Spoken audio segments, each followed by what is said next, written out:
किसी भी कंपनी में 1,000 लोग काम कर रहे हो, किसी भी कंपनी में 1,000 लोग काम कर रहे हो, लेकिन कोई रूल्स नहीं हो, कोई डिसिप्लिन नहीं हो, कोई कमांड्स नहीं हो, कोई डायरेक्शन नहीं हो, तो क्या वो कंपनी लंबे समय तक काम कर पाएगी या लंबे समय तक सरवाइव कर पाएगी? अगर मैं बोलूं तो ये कभी नहीं कर पाएगी। इसका रीजन जानते हो?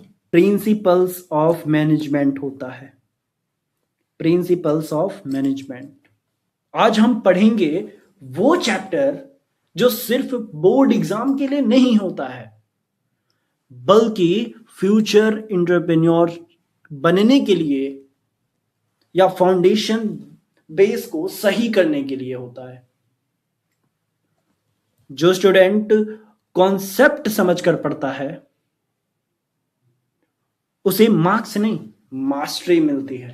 बात कर रहा हूं प्रिंसिपल ऑफ मैनेजमेंट की।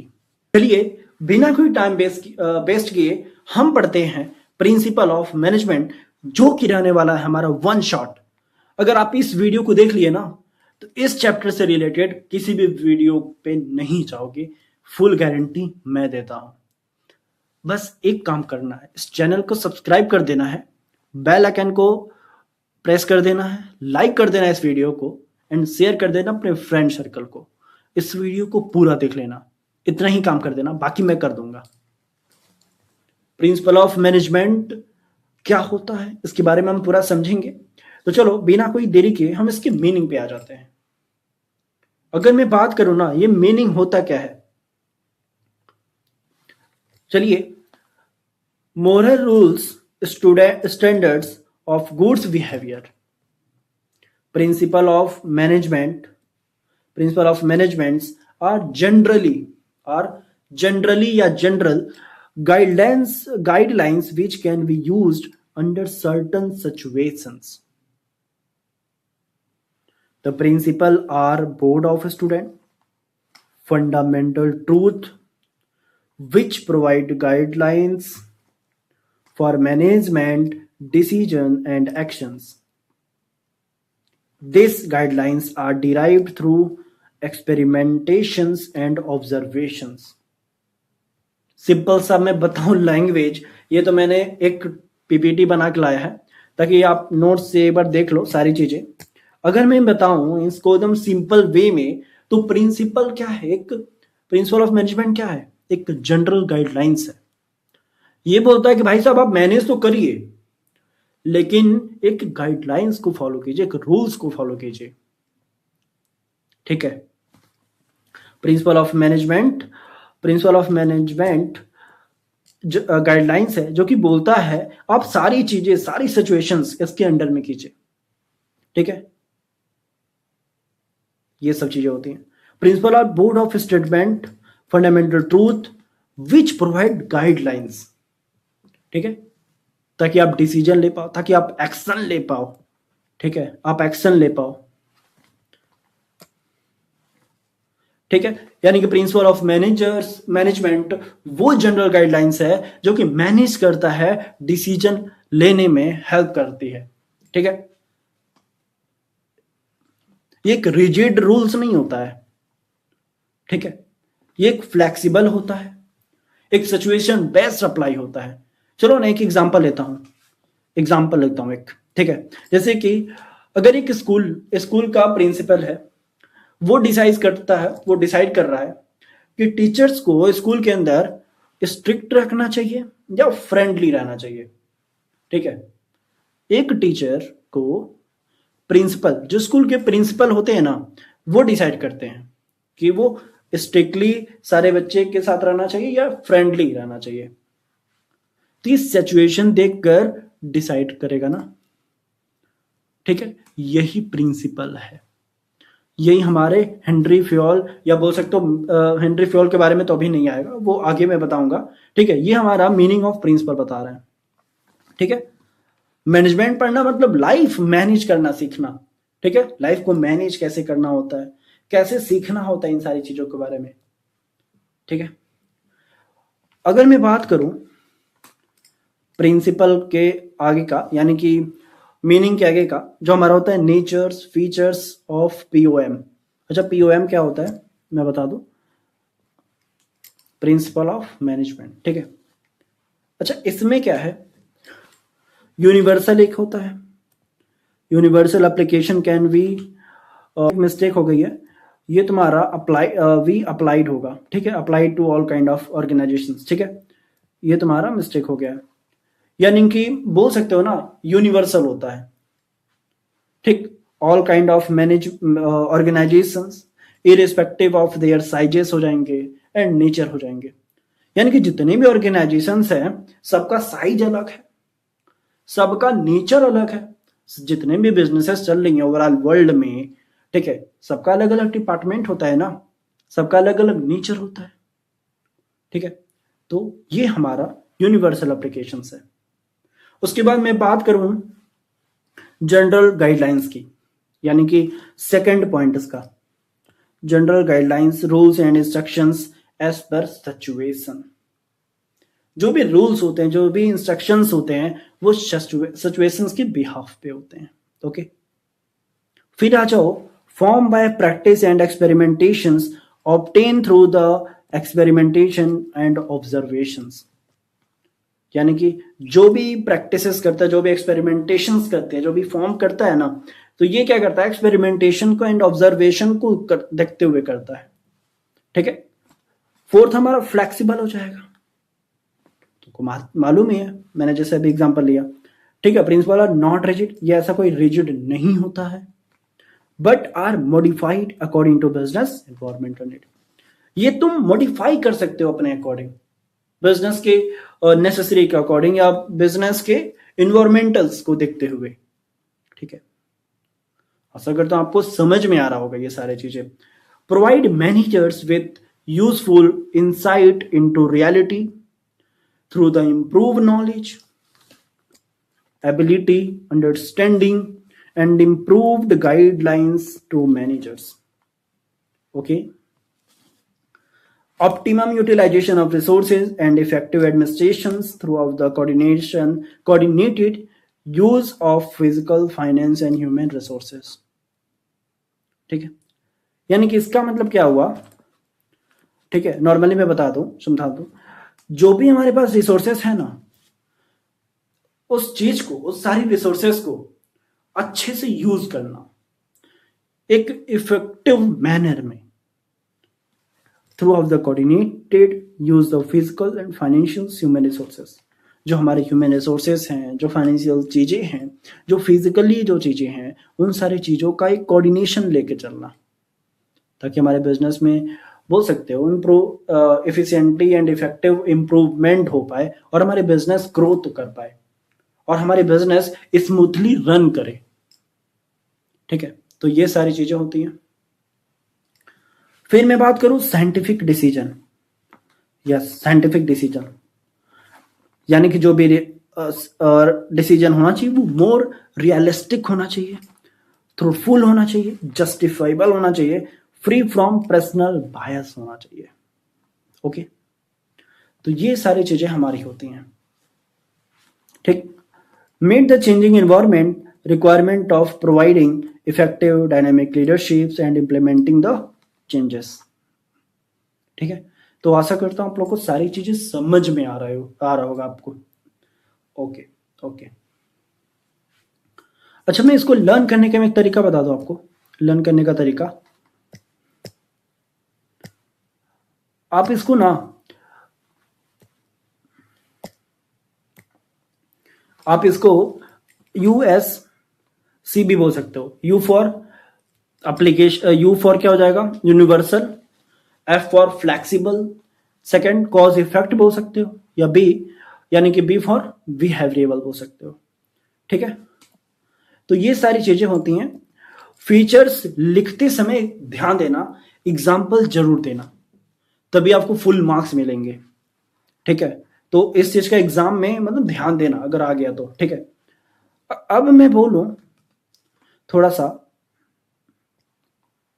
सिग्निफिकेंस या importance of principal of management की, ये क्या होता है, ठीक है, देखो ज्यादातर यहां से एमसीक्यू क्वेश्चंस आने के चांस होते हैं इस वाले टॉपिक से। ठीक है, तो एक बार देख लो उसको, एक बार रीड कर लेते हैं। ओके, देखो ना, providing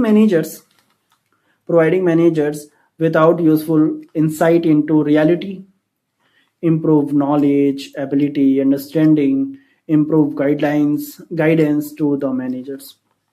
ठीक है, करने का मतलब क्या हुआ, यानी कि जो प्रोवाइड करता है ये मैनेजर्स को यूजफुल इंसाइट इनटू रियलिटी। ठीक है, यानी कि ये रियलिटी में चेंज करने का काम करता है। मैनेजर के पास एक ऐसा कैपेबिलिटी हो जाती है, ठीक है, ताकि उसकी नॉलेज इंप्रूव हो, उसकी एबिलिटी हो इंप्रूव हो, अंडरस्टैंडिंग हो, उसकी गाइडलाइंस इंप्रूव हो पाए। ठीक है, तो ये सारी चीजें होती हैं। फिर ऑप्टिमम यूटिलाइजेशन, सारे रिसोर्सेज का एक अच्छे से यूज कर पाए इफेक्टिव मैनर में, coordination use for physical, financial, human resources हो पाए।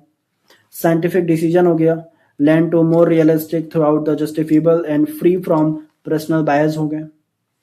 फिर मीटिंग चेंजिंग एनवायरनमेंट हो गया, रिक्वायरमेंट हो गया। Principle are the nature of general guidelines but they are modified such as help managers to meet changing requirement of the environment हो गया। Fulfilment of social responsibility हो गया। Manager training, education, research principle, management are at the core of management theory. ठीक है, ये सब चीजें होती हैं। अब आ जाओ हेनरी फ्योल के बारे में। ठीक है, ये बहुत ज्यादा इंपॉर्टेंट नहीं था, इसलिए मैंने इसको बहुत डिटेल में नहीं बताया। ठीक है, इसको एक बार रीड कर लोगे ना, क्योंकि ये यहाँ से बहुत ज्यादा मार्क्स आने की जरूरत है नहीं, मतलब बोल सकते हो यहाँ से आता है नहीं। ठीक है, मोस्टली हेनरी फ्योल के बारे में हम पढ़ते हैं, मतलब एफ.डब्ल्यू. टेलर के बारे में और हेनरी फ्योल के बारे में हम पढ़ेंगे। ठीक है, तो ये तो पहले स्टार्टिंग में हेनरी फ्योल नहीं दिया है, एफ.डब्ल्यू. टेलर दे रखे हैं। तो पहले हम अपन पढ़ते हैं हेनरी फ्योल के बारे में। ओके, तो आ जाओ बिना कोई देरी किए। हेनरी फ्योल, ये बात होती है 1916 में। फ्रेंच इंजीनियरिंग मैनेजमेंट को थ्योरी के रूप में डिफाइन किया, उनका नाम था हेनरी फ्योल। यानी कि इनका जो जन्म हुआ 1941 में हुआ और इनका जो डेथ हुआ 1924 में हुआ। सॉरी, 1841 में इनका जन्म हुआ एंड 1924 में इनकी बोल सकते हो डेथ हो गई। ये क्या थे, माइनिंग इंजीनियर में माइनिंग इंजीनियर थे और मैनेजमेंट थ्योरी इन्होंने बता रखी थी। फ्रेंच रिवॉल्यूशंस, फ्रेंच नेशनल था इनका जो बुक हुई थी ना, जो पब्लिश हुई थी बुक, उनका नाम था general industrial management in the 1947 में पब्लिश हुआ था। यानी कि ये क्या हुए थे। अब आ जाओ हम पढ़ते हैं हेनरी फ्योल। हेनरी फ्योल के बारे में देखो, 1941 और 1924 में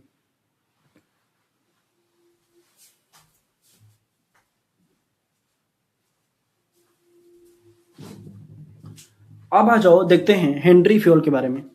यानी कि 1841 में इनकी जन्म हुई थी, 1925 में इनकी डेथ हो गई थी। ठीक है, और ये माइनिंग इंजीनियर थे, मैनेजमेंट टूरिस्ट बोल सकते हो, mining engineer and management theorist थे। ठीक है, टूरिस्ट मैंने बोल दिया, थ्योरिस्ट थे। फ्रेंच नेशन था इनका जो बुक हुई थी ना पब्लिश, जनरल इंडस्ट्रियल मैनेजमेंट इन 1917 के अकॉर्डिंग हुई थी, जो कि पब्लिश हुआ 1949 के अंदर। Okay, father of managerial management इनको बुलाया करते थे लोग। ठीक है, ही डिफाइंड 4 फंक्शंस, इन्होंने आइडेंटिफाइड किए थे 4 फंक्शंस को लेके। ठीक है, जो कि प्लानिंग था, फर्स्ट इनका प्लानिंग था, सेकंड ऑर्गेनाइजिंग था, थर्ड डायरेक्टिंग था एंड कंट्रोलिंग था। और इन्होंने ही हमारे 14 प्रिंसिपल को भी जन्म दिया था, जो कि हम इस वीडियो में पढ़ने वाले हैं। और यही एक ऐसा 14 प्रिंसिपल है जिनको लोग फॉलो करके बड़ी बड़ी इंडस्ट्रीज को ग्रोथ कर रहे हैं और आज भी। और जितने भी ग्लोबल लेवल पे जो इंडस्ट्री हैं, जो एमएनसीज हैं, जो बड़ी बड़ी नेशनल ग्लोबल कंपनी हैं, वो सारे फॉलो करते हैं इनके 14 प्रिंसिपल को। तो आइए हम जानेंगे इस वीडियो में कि क्या वो 14 प्रिंसिपल थी जिसके बारे में इतना ज्यादा बताया गया है। तो चलो स्टार्ट करते हैं बिना कोई देरी किए।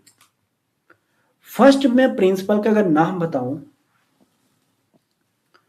डिवीजन ऑफ वर्क, या बोल सकते हो डिवीजन ऑफ लेबर। वैसे डिवीजन ऑफ वर्क ही है, लेकिन इन्होंने इसमें ऐसा बताया गया कि डिवीजन ऑफ लेबर है। अच्छा, ये है क्या? इसमें क्या बोले, work could be divided into small specialised desk and perform by the trained specialist. ठीक है, यहां पे थोड़ी सी लिखने में मिस्टेक हो गई है। ठीक है, आप इस चीज को ध्यान दे देना एक बार। ठीक है, यानी कि इन्होंने क्या बताया, काम को बांटो तब जाके इफिशियंसी बढ़ेगी।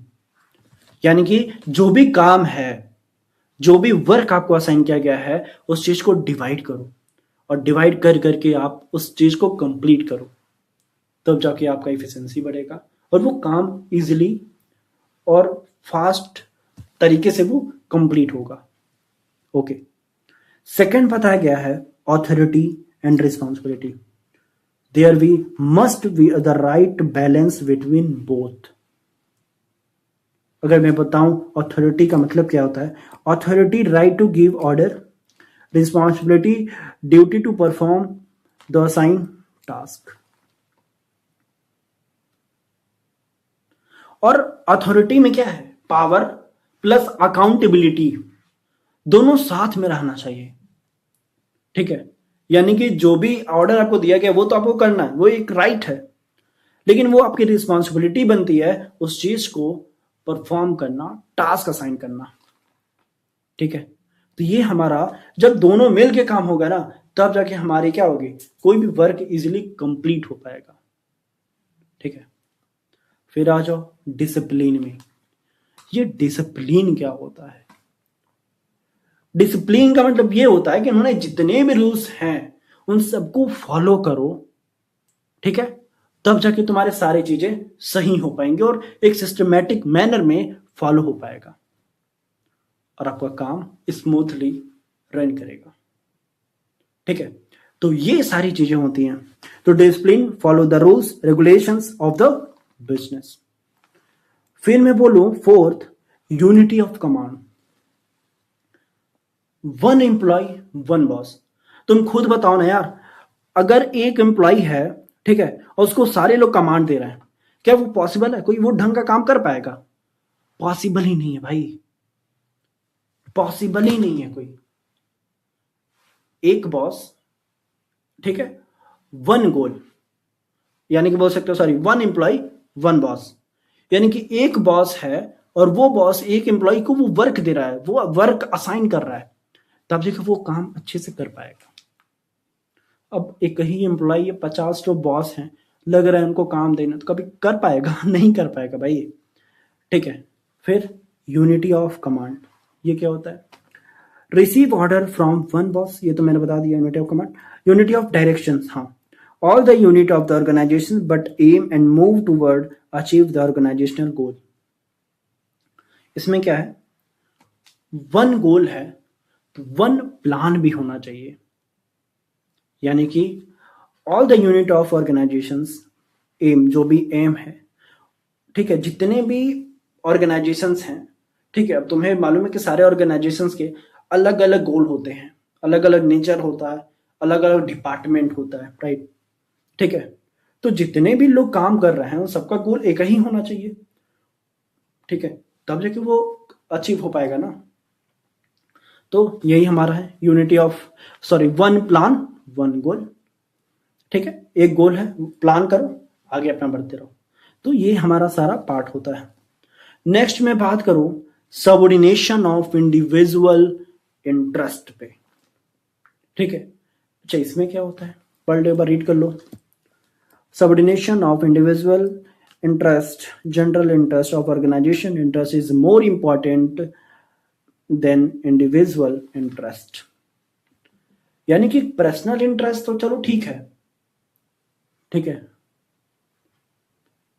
ऑर्गेनाइजेशनल इंटरेस्ट को भी ध्यान में रखते हुए तुम्हें काम करने हैं, ठीक है। तो ये सब चीजें होती हैं। फिर आ जाओ रेम्यूनरेशन, यानी कि salary pay should be fair and satisfying to both employ and the organisations. यानी कि जो भी सैलरी होना चाहिए, जो भी रेम्यूनरेशन होना चाहिए, वो फेयर होना चाहिए, ताकि वो एम्प्लॉय को मोटिवेशन मिले, वो अच्छे से काम कर पाए, ठीक है। तुम खुद बताना, कहीं तुम वर्क कर रहे हो, कोई जॉब कर रहे हो, और वो काम जब जॉब कर रहे हो तो उसको उतना पैसा दिया ही नहीं जा रहा जितना तुम्हें मिलना चाहिए, क्या तुम मोटिवेशन रहोगे? क्या तुम वो काम करोगे? नहीं करोगे। वही चीज यहां पे बताया जा रहा है। इन्होंने भी इसी के बारे में बताया। आप एक अच्छा सा सैलरी दो, ताकि वो एम्प्लॉय या जो भी वर्कर है वो मोटिवेट रहेगा, तब वो जाके आपका काम कर पाएगा अच्छे से। ओके, फिर मैं बात करूं सेंट्रलाइज्ड की। Yes, centralised, power in hand of one, decentralisation, power in hand of many. यानी कि सेंट्रलाइज का मतलब क्या ही हुआ, बताओ? सेंट्रलाइज, डिसीजन पावर कहां रहेगी? यस, ठीक है। यानी कि जो भी पावर है एक हाथ में तुम दो, हैंड ऑफ वन, वो सारी चीजें सेंट्रलाइज करेगा, लेकिन वही बहुत सारे लोगों को दे रहे हो, ठीक है, तो ये हमारा डिसेंट्रलाइजेशन का पार्ट हो जाएगा, ठीक है। फिर scalar chain, yes, board order of communication should be pass from top to bottom in follow official line of command, ठीक है, जिसको हम गैंग प्लान कहते हैं, ठीक है। शुड शॉर्टर रूट ऑफ होता है कम्युनिकेशन का, जो इसमें सेम लेवल्स ऑफ एम्प्लॉइज करते हैं। यानी कि इसमें बोल सकते हो जो चैन होता है हमारा, ठीक है, जैसे कि हमारा टॉप लेवल है, ये सब मिडिल लेवल है, फिर ये तुम्हारा नीचे वाला बोल सकते हो लोअर लेवल है, ठीक है। तीन लोग में आपस में कम्युनिकेट हो पाए, ठीक है, तो ये कैसे पॉसिबल है? गैंग प्लान के थ्रू। जी हाँ, गैंग प्लान के थ्रू। शॉर्टर रूट होता है कम्युनिकेशंस का, सेम लेवल ऑफ एम्प्लॉय इसमें इजिली अपना कम्युनिकेट कर सकते हैं, बिल्कुल, ठीक है। तो ये सब चीज़ें होती हैं, यानी कि बोल सकते हो हिराची फॉलो करो, यानी कि बोल सकते हो हिराची का ही पार्ट है, ठीक है। तो आशा करता हूँ आपको मैंने 9 चीज़ें मैंने रिवाइज करा दिया। ध्यान देना, ये हम वन शॉट ले रहे हैं, तो बहुत ज़्यादा मैं डिटेल में नहीं बता रहा हूँ। तो तुमको मालूम है कि हमारा बोर्ड एग्जाम है, अब इस सिचुएशन में और इस समय तुम बहुत ज़्यादा डिटेल में नहीं पढ़ सकते, क्योंकि ऑलरेडी तुमने पढ़ रखा है, कहीं ना कहीं चैप्टर रिवीजन मैं करा रहा हूँ, ठीक है, कहीं ना कहीं तुमने पढ़ रखा होगा इस वजह से। अच्छा चलो 10 में आ जाओ। 10 क्या होता है? ऑर्डर की बात करूं, place for everything, everyone and everyone its place, यानी कि सारी चीजें ऑर्डर में करो, यानी कि right person at the right place. हमें कोई काम कराना है, मान लो वो टेक्निकल वर्कर की जरूरत है, मैंने किसी को हायर किया, वो टेक्निकल चीजें नहीं जानता है, क्या मैं उसको रखूंगा उस प्लेस में? मैं भेजूंगा? नहीं भेजूंगा ना।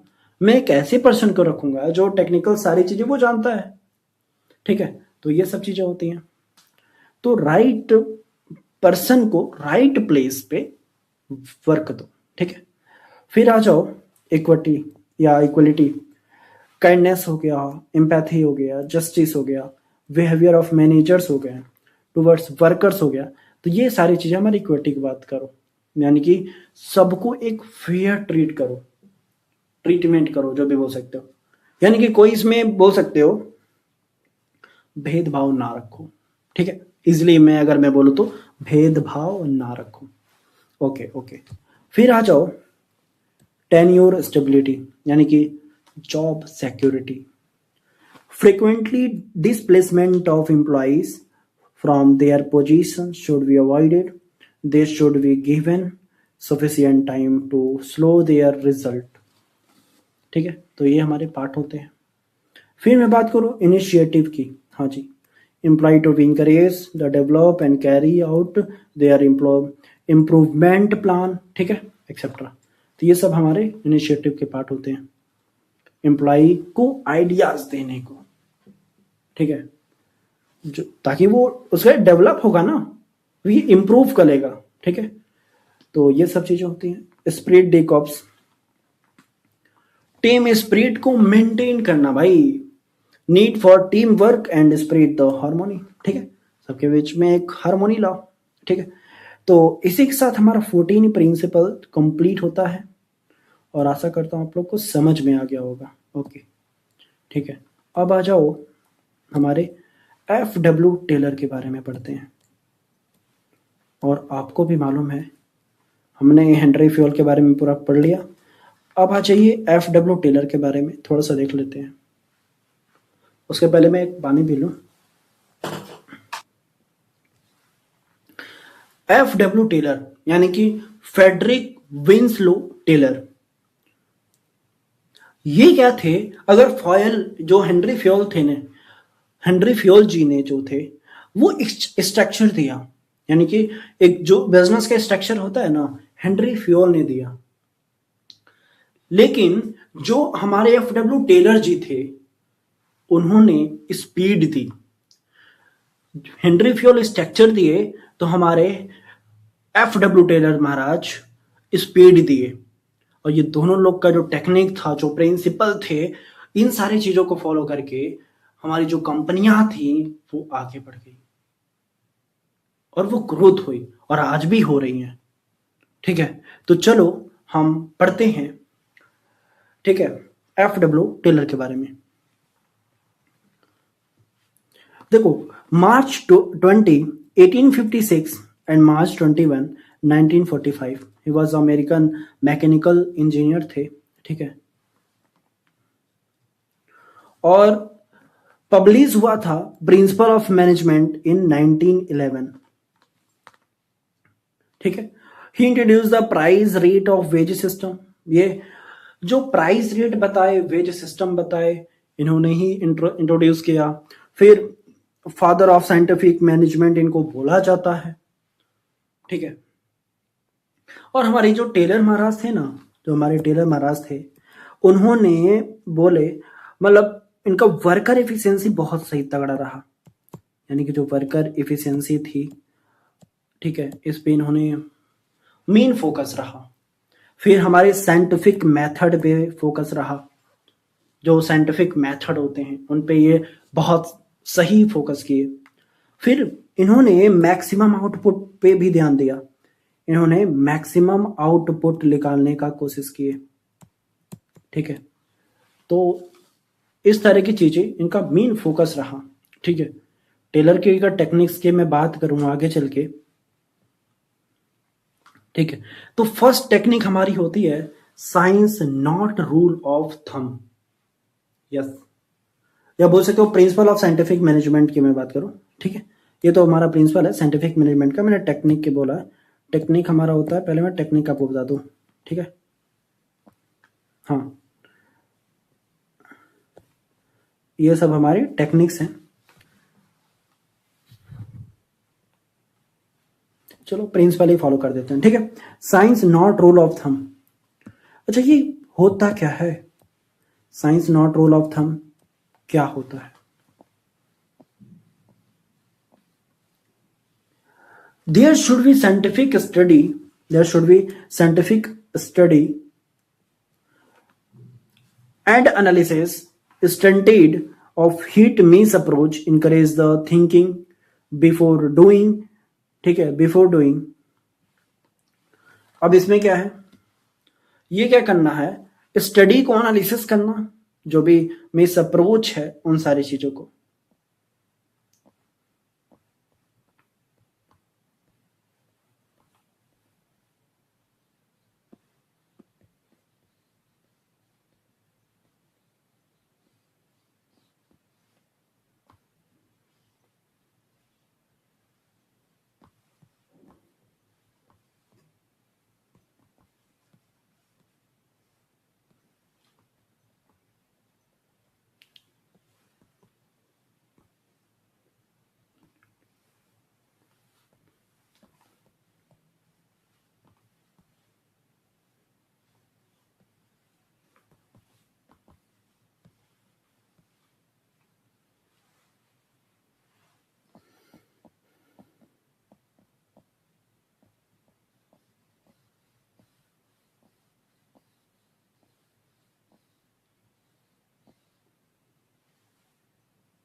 यानी कि science not rule of thumb. ठीक है, इसमें क्या है, इसमें हमारे जो प्रिंसिपल जो थे उन्होंने बोला पुराने अंदाज को, पुराने अंदाज वाले तरीके छोड़ो, ठीक है, और साइंटिफिक मेथड को अपनाओ। यानी कि जो वर्कर्स के अपने एक्सपीरियंसेस जो थे, ठीक है, उससे वो काम करते थे, ठीक है, लेकिन इन्होंने गेम ही पलट दिया। इन्होंने बोला काम को स्टडी करो और बेस्ट मेथड फाइंड करो। तुम खुद बताओ, अगर मैं तुम्हें पढ़ाता, एक व्हाइट बोर्ड रहती, ठीक है, और मैं, बोल सकते हो, अगर लिख लिख कैसे मैं पढ़ाता, तो अब बताओ ये हमारा पढ़ाने का क्या होता, थोड़ी सी डिफिकल्टी होती, ठीक है, और मैं बोल सकते हो ना बहुत ज्यादा अच्छे से मैं एक्सप्लेन नहीं कर पाता या आपको प्रेजेंट नहीं कर पाता चीजों को, अपने नोट्स को, या जो भी चीजें, जो भी हमारा पीपीटी था वो पॉसिबल ही नहीं रहता था ना। लेकिन हमने क्या कर रहा है, अपने टीचिंग को या अपने पढ़ाने के तरीके को मैं बदल रहा हूं। उसी तरह हमारे बिजनेस करने का भी जो तरीके हैं, जो सिस्टम है, उन सारी चीजों को बदलो। अगर एक एम्प्लॉय, एक वर्कर है और वो ईंट उठा रहा है, उठाने में उसको 30 सेकंड लग रहे हैं, एक ईंट को उठाने में 30 सेकंड लग रहे हैं। उन्होंने बोला नहीं, ये 30 सेकंड में नहीं होना चाहिए, कुछ ऐसा ट्रिक का बनाओ ये 10 सेकंड में, 15 सेकंड में उठा ले, ठीक है। या अगर मेज है, मेज पे कुछ काम, कुछ वर्क करना है, ठीक है, और वो मेज ऐसे झुक के करना पड़ रहा है, तो झुकने में 10 सेकंड लग रहा है, या बैठने में लग रहा है, मेज को ही ऊंचा कर दो, टेबल को ही ऊंचा कर दो। तो इस तरह की सारी चीजें हैं, ठीक है। तो बस यही है कि इन्होंने बोला कि पुराने अंदाज जो भी है काम करने के, उन सबको छोड़ो, साइंटिफिक मेथड अपनाओ, ठीक है। वर्कर्स को अपने एक्सपीरियंस से काम करते, जो काम करते थे, ठीक है। टेलर क्या बोले, काम को स्टडी करो एंड बेस्ट मेथड फाइंड करो और उससे करो। मेथड चेंज करके 20 सेकंड में उठा सकते हो, यानी कि वही ईंट आजा था जो 30 सेकंड 40 सेकंड लगता था, उसी ईंट को उठाने में 10 सेकंड लगाओ, 20 सेकंड लगाओ, तब जाके काम होगी ना। तो बस यही सब चीजें थी। गैस वर्क नहीं, रिसर्च वर्क होना चाहिए, ठीक है। यानी कि ये हमारा स्टडी एंड एनालाइज करो ऑफ इट्स मिस अप्रोचेस को, thinking before the doing any work, ठीक है। फिर आ जाओ हार्मोनी नॉट डिस्कॉर्ड। इन्होंने क्या बताया, should be complete harmony and proper understanding between the management and workers. इसमें क्या है, मैनेजमेंट और वर्कर्स के बीच लड़ाई नहीं, कोऑपरेशंस होना चाहिए। जी हाँ, यानी कि जो मैनेजमेंट है, जो वर्कर्स हैं, उनके बीच में कभी भी फाइट्स नहीं होना चाहिए।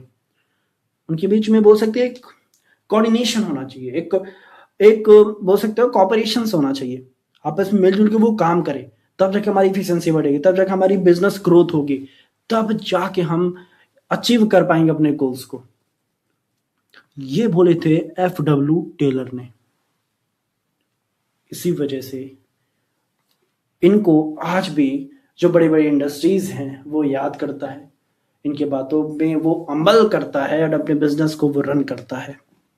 और जो भी अगर आप बिजनेस करोगे तो आपको भी ये सारी चीजें फॉलो करनी ही पड़ेंगी, ओके। अगर बॉस और वर्कर एक दूसरे से ब्लेम करते रहेंगे तो प्रोडक्शन कभी हो पाएगा, हमेशा प्रोडक्शन घटेगा भाई। आजकल में जो बिजनेसेस है ना, तुम एनालाइज करो ना, जो बड़े बड़े कंपनीज हैं या जो छोटे मोटे बिजनेसेस हैं, ठीक है, उसमें जो लोगों का जो कोऑर्डिनेशन होता है, जो वर्कर्स के बीच में, मैनेजर्स के बीच में जो कोऑर्डिनेशन होता है ना, आज भी बहुत अच्छा है। लेकिन वही जो छोटे मोटे जो बिजनेसेस रन कर रहे हैं, वहां पे उस तरह की चीजें नहीं है, और यही कारण है उस बिजनेस का डाउनफॉल होने का, ठीक है। तो ये सब चीजें होती हैं, जहां हार्मोनी होती है वहां प्रोडक्टिविटी अपने आप बढ़ती है। रीजन सेम है, तुम बता सकते हो। फिर आ जाओ कोऑपरेटिव या कोऑपरेशन नॉट इंडिविजुअलिज्म, ठीक है। इसमें cooperative group efforts between the management and workers achieve the organisation goal and not individual, ठीक है। इसमें क्या होता है, पर्सनल इंटरेस्ट छोड़कर टीम वर्क करो, ठीक है। यानी कि ऐसा नहीं है कि तुम कोई एक काम कर रहे हो और अकेले कर रहे हो, कहीं ना कहीं ज्यादा टाइम लगाओगे, लेकिन वही अगर टीम के साथ करोगे ना, कम समय में ज्यादा चीजें या ज्यादा प्रोडक्शन कर पाओगे। ठीक है, तो इस तरह की चीजें होती हैं। टेलर चाहते थे मैनेजमेंट और वर्कर मिलकर काम करें। ठीक है, और जहां पे लोग मिल के काम करते हैं ना, अलग लेवल की ग्रोथ होती है भाई। ठीक है, अगर वर्कर स्लो काम कर रहा है तो मैनेजमेंट को ट्रेन करो, मैनेजमेंट एक सिस्टम से करो। ठीक है, तब जाके वो उस चीज का स्पीड बढ़ेगा। बस यही सब चीजें होती हैं।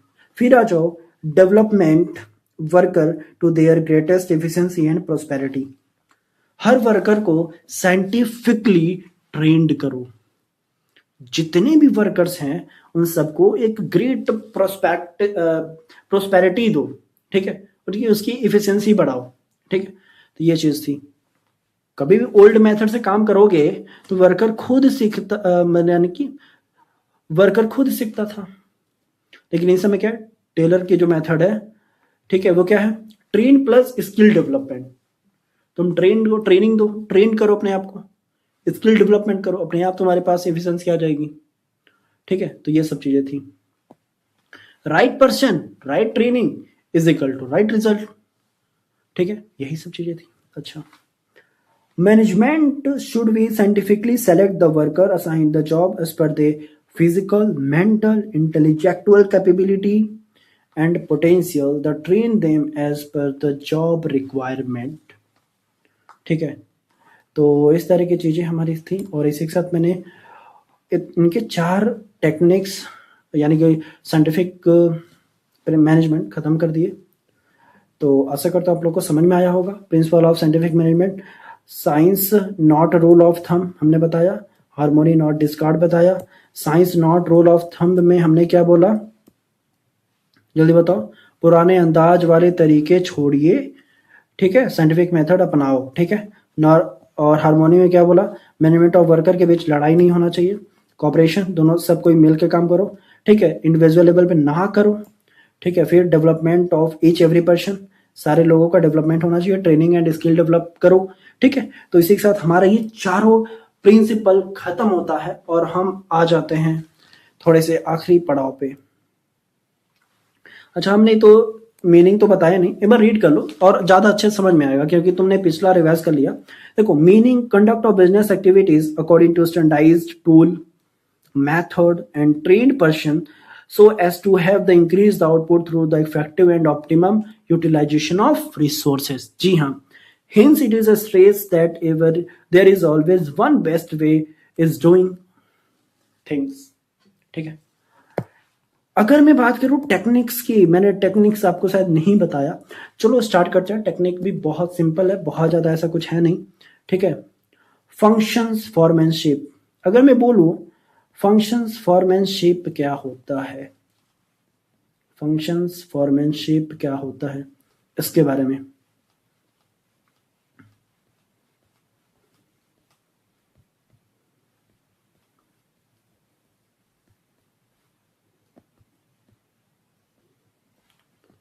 फंक्शंस फॉरमैनशिप, एक बॉस नहीं, स्पेशलिस्ट सुपरवाइजर चाहिए, यानी कि प्लानिंग एक्सपर्ट अलग, क्वालिटी एक्सपर्ट अलग, यानी कि इन सबका फंक्शन अलग होना चाहिए। ठीक है, तो ये सब चीजें होती हैं।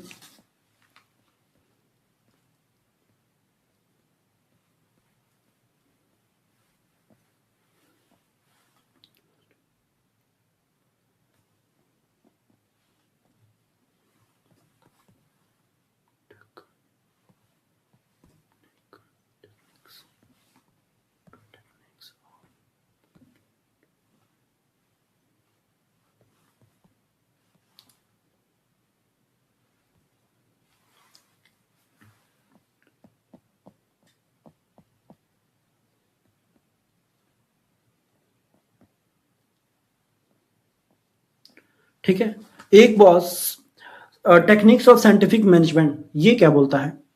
फर्स्ट हमारा है फंक्शनल फॉरमैनशिप। एक बॉस सब कुछ मैनेज नहीं कर सकता, तुम्हें भी मालूम है। अगर एक बॉस है, सॉरी बॉक्स में बोल रहा हूं, एक बॉस है, अब उसको बोल दो सारी चीजें तुम मैनेज करो, वो नहीं कर पाएगा, तुम्हें भी मालूम है, ठीक है, तुम्हें भी मालूम है वो नहीं कर पाएगा सारी चीजें मैनेज। इसीलिए हमें एक स्पेशलिस्ट सुपरवाइजर रखना चाहिए, या रखते हैं लोग, ठीक है, जो कि प्लानिंग इंचार्ज होता है, क्वालिटी इंचार्ज होता है, नाम सुना होगा, स्पीड बॉस होता है। तो ये सारी चीजें, यानी कि फैक्ट्री में अलग अलग एक्सपर्ट्स काम करते हैं या सुपरवाइज करते हैं इन सारी चीजों को, ठीक है। यह shop floor level supervisor system होता है, ठीक है, जो बोल सकते हो जो शॉप पे या फ्लोर लेवल होता है, ठीक है, तो वो हमारा चीजें होता है, यानी कि फॉरमैनशिप करो, ठीक है। फिर स्टैंडर्डाइजेशन सिंप्लीफिकेशन ऑफ वर्क, ये क्या होता है? सेम क्वालिटी मेंटेन करो, अननेसेसरी वेराइटीज कम करो, जो अननेसेसरीज जो चीजें हो जाती है ना उन सारी चीजों को कम करना, और एक स्टैंडर्ड मेंटेन करना, ताकि सारी चीजें एक बताओ प्रोफेशनल वे में हो, एक अच्छी एक सिस्टमेटिक वे में हो, ठीक है। अगर पेन फैक्ट्री है, 50 टाइप की पेन बना रही है, ठीक है, एक पेन फैक्ट्री है जो कि 50 तरीके की पेन प्रोड्यूस कर रही है, बना रही है, ठीक है, तो 20 प्रॉफिटेबल टाइप, ठीक है, जो 20 पेन होंगे वो प्रॉफिटेबल पर फोकस करेंगे, एंड 30 हमारे क्या रहेगा, कहीं ना कहीं होगी ना प्रॉब्लम, तो होगी 30 पेन के साथ, लेकिन 20 वैरायटी ऑफ पेन पे ये रहेगा ना कि प्रॉफिट आ रहा है। बस यही सब चीजें यहाँ पे मैटर करती हैं। कॉम्प्लेक्सिटी कम होगी तो प्रोडक्टिविटी बढ़ेगी। वर्क स्टडी क्या बोलता है भाई? वर्क स्टडी, ठीक है, यानी कि इसने क्या बोला, वर्क स्टडी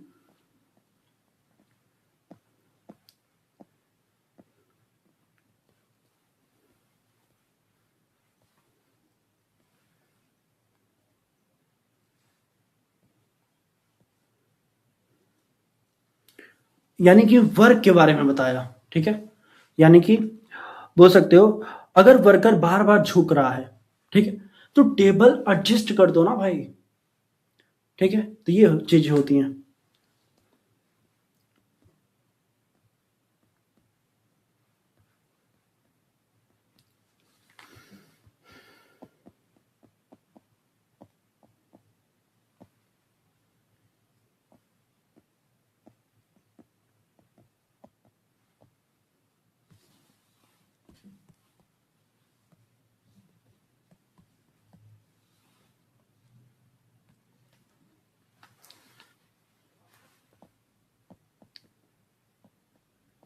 ठीक है, अब मैं आ जाऊं थर्ड, वर्क स्टडी क्या होता है, ठीक है, थर्ड में एक्सप्लेन करूं वर्क स्टडी क्या होता है।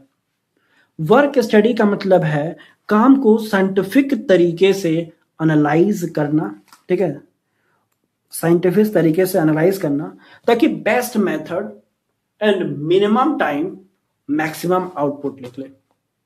हम कौन सा ऐसा मेथड यूज करेंगे ताकि कम से कम समय में ज्यादा से ज्यादा आउटपुट हम निकाल पाए, ठीक है, ये हमारा वर्क स्टडी करता है, ठीक है।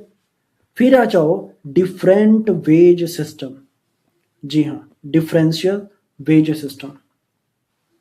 तुम खुद बताओ ना, अगर 10 यूनिट, ठीक है, 10 यूनिट बनाना है, ठीक है, हम वर्कर को 100 रुपए दे रहे हैं, हम वर्कर को 100 रुपए दे रहे हैं 10 यूनिट का प्रोडक्शन करने में, लेकिन वही 15 यूनिट के प्रोडक्शन में हम 180 रुपए दे रहे हैं। तो जाहिर सी बात है जो हमारा वर्कर होगा, जो हमारा वर्कर होगा वो चाहेगा ना कि मैं 15 यूनिट का प्रोडक्शन कर पाऊं ताकि मुझे 180 रुपए मिले, ठीक है, उसकी यहीं पर आउटपुट बढ़ जा रही है। लेकिन अगर वो 10 करता है, 10 यूनिट ही बनाता है, तो मैं उसको 100 रुपए दूंगा, ठीक है। That is differential price wage system या रेट सिस्टम बोल सकते हो, ठीक है। तो ये सब हमारे पार्ट होते हैं। तो मोटिवेशन पंच में बोलूं, परफॉर्मेंस का रिवॉर्ड जरूरी है। यहां पर उसकी परफॉर्मेंस बढ़ रही थी कहीं ना कहीं, मैं उसको रिवॉर्ड दे रहा था ज्यादा पैसे का, बस यही चीज होती है। फिर आ जाओ next part, functional foremanship. Taylor says the performance of supervisor should be improve, good supervise should be 8 qualities intelligence होना चाहिए, ठीक है, education, tact, judgement, energy, honesty, good health, ये सब जरूरी होती है, मैंडेटरी होती है। Single worker can't be an expert in all aspect. Each worker will have not each work will have to take order and from 8 foreman जो भी है, Taylorship, planning, functions, executions, function should be separated, ठीक है, जो भी functions है वो separate होना, तो ये सब चीजें होती हैं। फिर foreman skill, experience person in the charge, observe the work with the gang, ठीक है, तो ये एक बार रीड कर लेना, ऐसा कुछ है नहीं यहाँ पे, ठीक है। फिर आ जाओ नेक्स्ट पार्ट हमारा, planning in charge and productive in charge, ठीक है, इनको एक बार रीड कर लेते हैं, ठीक है। देखो, इस इंस्ट्रक्शंस कार्ड क्लर्क होता है, prepare it the instructions of worker हो गया इसमें, रूट क्लर्क होता है इसमें, we prepares route for the job, 2-day job and where it is done, ठीक है। Time cost clerk, it prepare time table cost of production हो गया। Disciplinarian, jobs to ensure discipline among the workers हो गए।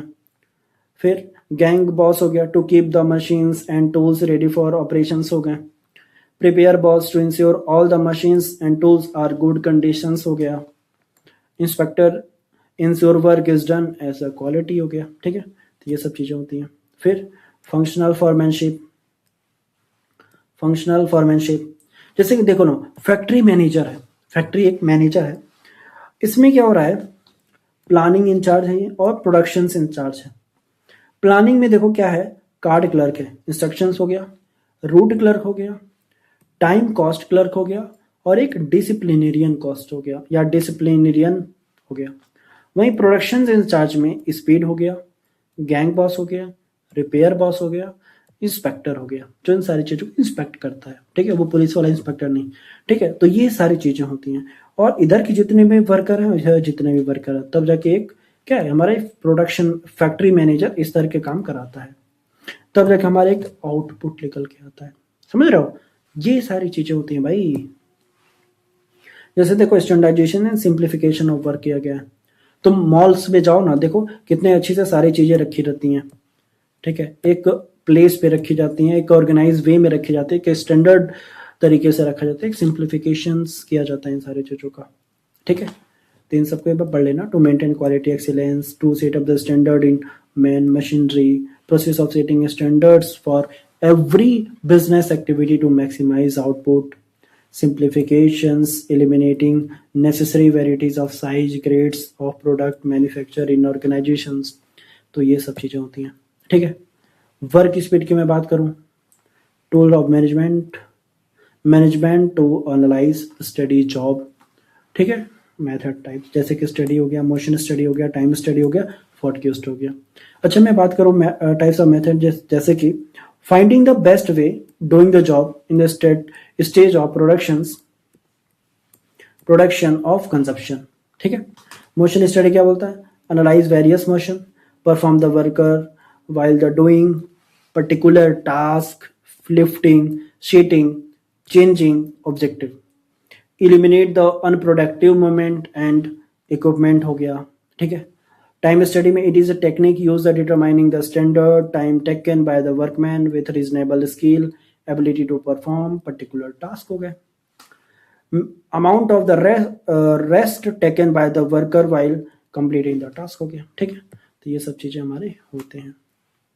Differential wage system मैंने explain किया था, यहाँ पे भी एक बार पढ़ लेना, ठीक है। High wage if standardisement of efficient work, lower wage it is not made the efficient work, right बात है। तो ये सब चीजें होती हैं। हेनरी फ्यूल, अच्छा हाँ, कंपैरिजन सुन लो, ये थोड़ा सा इंपॉर्टेंट है, इन लोगों का कंपैरिजन तुम्हें आना चाहिए, ठीक है। यहाँ पे क्या हो रहा है ना, देखो इन लोगों का प्रोस्पेक्टिव कैसा है। हेनरी फ्यूल जो थे जो हमारे हेनरी फ्यूल हैं एंड एफ.डब्ल्यू. टेलर हैं, हेनरी फ्यूल का जो मैनेजमेंट था ना, वो टॉप लेवल पे काम करने का था, यानी कि वो टॉप लेवल को देखते थे, लेकिन ये shop flow level of factory पे देखते हैं F W. Taylor. Unity of command की अगर मैं बात करूं ना, तो इनका जो स्ट्रॉन्ग प्रोपेनेंट था, लेकिन यहाँ पे did not feel important as a show through the functional foremanship. फिर एबिलिटी की मैं बात करूँ, यूनिवर्सली एप्लीकेशन, यहाँ पे अप्लीकेबल इन स्पेशलाइज्ड सिचुएशन। फिर मैं बात करूँ पर्सनल एक्सपीरियंस पे, यहाँ पे मैं बात करूँ ऑब्जर्वेशन एंड एक्सपेरिमेंटेशंस पे। फिर मैं बात करूँ इम्प्रूविंग ओवरऑल एडमिनिस्ट्रेशन पे, यहाँ पे मैं बात करूँ इंक्रीजिंग प्रोडक्टिविटी पे। ठीक है, यहाँ पे क्या प्रैक्टिशनर, यहाँ पे scientist. Generally theory of administration, scientific management. ठीक है, तो ये सारी चीजें थी। तो ये यहाँ पे हमारा अब चैप्टर कंप्लीट होता है। अब मुझे लगता नहीं है कि कोई टॉपिक बचे, हमने दोनों लोग का बता दिया सारी चीजें। ठीक है, मेंटल रेवोल्यूशन यहाँ से पढ़ लेना। Change in think the both on the part of management and workers, success of implementation of the scientific management depend on the mental revolution of management and workers both as their duty of cooperate in producing and largest possible surplus and the necessity। ठीक है, तो ये सारी चीजें थी और आशा करता हूं आपको ये समझ में आया होगा। ठीक है, तो अगर आपको इस पूरे चैप्टर समझ में आ गया, आपने पूरा देख लिया, तो प्लीज इस चैनल को सब्सक्राइब कर दो, लाइक कर दो, कमेंट कर दो। कोई भी सजेशन है, कोई भी क्वेरीज है, किसी भी चीज के बारे में अगर आप पूछना चाहते हो तो आप प्लीज हमारे इस चैनल को सब्सक्राइब कर दो, कमेंट कर दो। ओके।